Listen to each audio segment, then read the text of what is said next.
Hello everyone, मेरा नाम है मनीषा शर्मा और मैं आपका अपने चैनल बुक इनसाइट पर वेलकम करती हूँ। तो आज हम जिस बुक का रिव्यू करने वाले हैं उसका नाम है the subtle art of not giving a fuck. तो इनके जो ऑथर है उनका नाम है मार्क मेंसन। उनकी एक और बुक है जिसका नाम है एवरीथिंग इज फक्ड। इस बुक के अंदर 212 पेजेस हैं और जो मार्क मेंसन है वो बहुत ही फेमस व्लॉगर हैं और उनके इंस्टाग्राम पे भी बहुत सारे फॉलोअर्स हैं। तो ये जो बुक है इट इज़ माइंड ब्लोइंग। मेरा दिमाग का फ्यूज़ उड़ गया इसको पढ़ने के बाद। मतलब बहुत बहुत अच्छी बुक है क्योंकि इस बुक के अंदर एक नई अप्रोच की बात की गई है। आपकी जो अप्रोच है ज़िंदगी को जीने की उससे बिल्कुल अप्रोच अलग है। तो उनका स्टाइल ही डिफरेंट है बात को कहने का। तो ये जो बुक है वो बुक नहीं है, नॉवल नहीं है। ऐसा लगता है कि हमसे कोई बात कर रहा है, हम पूरी बुक में किसी से बात कर रहे हैं, कोई हमें समझा रहा है और हमें एकदम रियलिटी फेस करवा रहा है।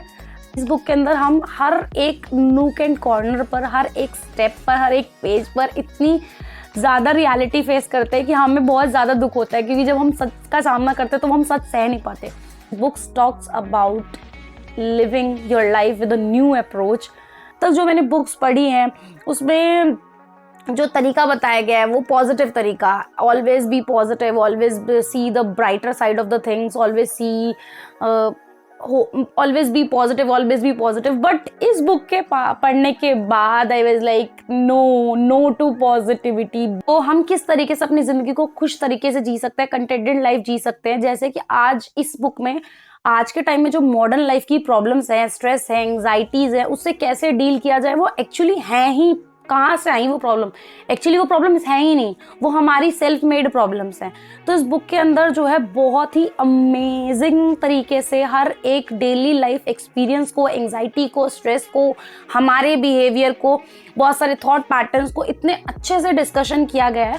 इसके अंदर 9 चैप्टर्स हैं और उस हर चैप्टर के अंदर 3 से 4 कॉन्सेप्ट है और हर चैप्टर के अंदर एक स्टोरी है और वो स्टोरी इतनी एंगेजिंग है, इतनी ह्यूमरस है। मतलब कि इस बुक का स्टाइल ही ह्यूमरस है। आपका मतलब बहुत सीरियस टोन में बात नहीं होती लेकिन आपको मजाक मजाक में बहुत सीरियस बात पे ले जाते हैं। तो जो स्टोरी है वो बहुत एंगेजिंग है, बहुत ह्यूमरस है। स्टोरी जो होती है आपको पता भी नहीं चलता कि वो इतना डीप कॉन्सेप्ट समझाने वाली है। तो होता क्या है कि जो भी हर एक स्टोरी एक नया कॉन्सेप्ट इंट्रोड्यूस करती है और वो कॉन्सेप्ट सुपरफिशियल नहीं होता, बहुत डीप होता है, बहुत मीनिंगफुल होता है। बट इस बुक के अंदर क्या क्या बात की गई है अभी भी हम उसके बारे में बात कर लेते हैं कि बुक किस किस के बारे में बात करती है। सबसे पहले तो यही कि एक नया अप्रोच जिंदगी को जीने का, कि हम खुश कैसे रह सकते हैं। तो सबसे पहले खुशी है क्या, तो इस बुक में बात की गई है कि जिसे हम खुशी समझते हैं वो खुशी ना होकर के वो सिर्फ हाईज हैं। और एक्चुअल हैप्पीनेस क्या है, तो हाई करने वाली वो चीज़ें होती हैं जो हमें कुछ टाइम के लिए प्लेजर देती हैं। वो शॉर्ट टर्म प्लेजर्स होती हैं, बहुत इजी होती हैं और वो उस टाइम की प्रॉब्लम्स को, उस टाइम के पेन को नंब कर देती हैं। तो जब ये आप बुक में पढ़ोगे ना तो आपको ये चेजिंग हाईज वाला कॉन्सेप्ट समझ आएगा कि हम कई बार सिर्फ दिख रहा है, इल्यूजन है वो कि वो खुशी दे रहा है हमें, लेकिन actually it is giving us the more pen.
ये बुक किसको पढ़नी चाहिए? सबसे पहले तो जो हर एक सिंगल चीज़ से इम्पैक्ट होता है, इन्फ्लुएंस होता है, बहुत सारी चीज़ों से घिरा हुआ है। दूसरा, जो ऑल टाइम पॉजिटिव रहते हैं उनको ये बुक पढ़नी चाहिए। तीसरा, जो मॉडर्न ट्रैप्स, मॉडर्न एंग्जाइटीज़ में फंसे हुए हैं, बहुत सारी प्रॉब्लम्स को फेस कर रहे हैं और नेगेटिव फील कर रहे हैं, उनको ये बुक ज़रूर पढ़नी चाहिए। और वैसे भी ये बुक बहुत अच्छी है, सबको पढ़नी चाहिए। और अगर आप भी खुशी समझकर सिर्फ हाईज को चेज कर रहे हैं, if you are chasing false highs instead of happiness, then you should definitely read this book. तब आपको पता चलेगा कि are you actually chasing happiness और actually chasing highs of your life. ये जो बुक है इसका मेरा बहुत सारे टेक अवेज हैं। वैसे तो मैं उसको अलग वीडियो में बात करूँगी, लेकिन मैं मेजर 2 टेक अवेज की यहाँ पे बात करूँगी, जो क्योंकि मैं बहुत ज़्यादा पॉजिटिव रहने वाले इंसानों में से थी। I was always all the time positive, लेकिन मैं प्रॉब्लम्स भी फेस कर रही थी। ऐसा नहीं है, मैं उस टाइम तो अपने आप को समझा लेती थी कि जो होता है अच्छे के लिए होता है, या फिर मैं जो भी नेगेटिव चीज़ होती थी उसको अंदर पॉजिटिव एक्सपीरियंस ढूंढने की कोशिश करती थी, पॉजिटिव चीज़ ढूंढने की कोशिश करती थी। लेकिन sometimes you have to accept the things, sometimes you have to bear the pain, sometimes you have to accept that negative thing in your life, that it occurred, it happened, it is actually happening with me and I'm feeling this. क्योंकि being all the time positive and avoiding the pain is like, वो मुझे समझ आया कि it is actually numbing and it is suppressing down the problem. I am not finding a solution to the problem, instead of I am escaping from the problem. तो मुझे वो चीज़ सबसे बड़ा टेक अवे था मेरे इस बुक का, कि sometimes you have to be neutral and sometimes you have to accept instead of being positive, because being positive sometimes can be really dangerous. उसका बैकग्राउंड इफेक्ट और साइड इफेक्ट हमें नहीं पता चलता है। दूसरा मेजर टेक अवे है, choose right values and metrics, कि आपका जो पूरा एक्सपीरियंस होता है ना, वो डिपेंड करता है कि आपके लिए क्या वैल्यू इंपॉर्टेंट है। लाइक पेरेंट्स के लिए जो बच्चों की खुशी है वो बहुत इंपॉर्टेंट होती है, वो बहुत प्रायोरिटी होती है। तो वो पूरा जो ज़िंदगी के पेन होती हैं, जो परेशानियां होते हैं, वो सिर्फ एक उस खुशी के लिए, उस वैल्यू के लिए सेक्रीफाइस कर देते हैं सारी चीज़ें। तो इसी तरीके से हमें किसी भी एक्सपीरियंस को मीनिंग देता है हमारा वैल्यू, और हम उसे किस तरीके से मेजर कर रहे हैं। तो ये वाला कॉन्सेप्ट आपको बुक में पढ़ के ज़्यादा अच्छा समझ आएगा। तो आप इसको पढ़ना, तो राइट वैल्यूज़ को चूज़ करना और मैट्रिक्स को चूज़ करना अपने एक्सपीरियंसेस को डिफाइन करने के लिए, उसको मीनिंग देने के लिए बहुत ज़्यादा ज़रूरी है। तो these were the 2 major take aways. तो ये जो बुक है वो बहुत ज़्यादा अच्छी है, और ये बुक जो है प्रैक्टिकल सोचना सिखाती है हमें कि हम किस तरीके से बायस्ड होते हैं अपने बिलीफ फॉर्मेशन में, कि हम अपनी ईगो और अपनी आइडेंटिटी को सही प्रूफ करने के लिए, जो हमने स्टोरी बताई है वो सही प्रूफ करने के लिए हम उसी आइडेंटिटी पे हमेशा जीते रहते हैं। लेकिन हम अपनी वो फॉल्स जो हमने स्टोरीज बनाई हुई हैं उसको ड्रॉप डाउन करके बिल्कुल नई आइडेंटिटी भी अपना सकते हैं और अपने सेल्फ मेड बॉक्स से बाहर निकल सकते हैं।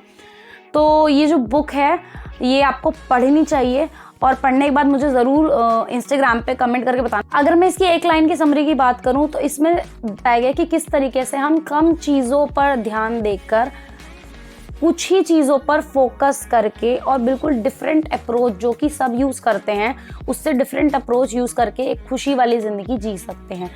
इस बुक का कोई नेगेटिव पॉइंट तो नहीं है, बस शुरू वाले चैप्टर में फक्स बहुत ज़्यादा बोला हुआ था, तो बट इट्स ओके। वो फक्स था कि अटेंशन देने वाला मीनिंग, बट हमने हमेशा वो लेंस ही अलग यूज़ किया है। और ये बुक जो आपकी 1 हफ्ते के अंदर ख़त्म हो सकती है, क्योंकि बुक बहुत ज़्यादा इंटरेस्टिंग है, आपको पता ही नहीं चलेगा। बहुत इसकी लैंग्वेज इतनी ईजी है, इतनी स्ट्रेट फॉरवर्ड है, तो आपका एक्सपीरियंस बहुत अच्छा रहेगा बुक को पढ़ने के बाद। अगर आपको ये वीडियो अच्छी लगी हो तो वीडियो को लाइक करें, अपने फ्रेंड्स के साथ शेयर करें, और चैनल को ज़रूर सब्सक्राइब करें। मैं जल्दी इसकी समरी भी लेकर आने वाली हूँ। Thank you.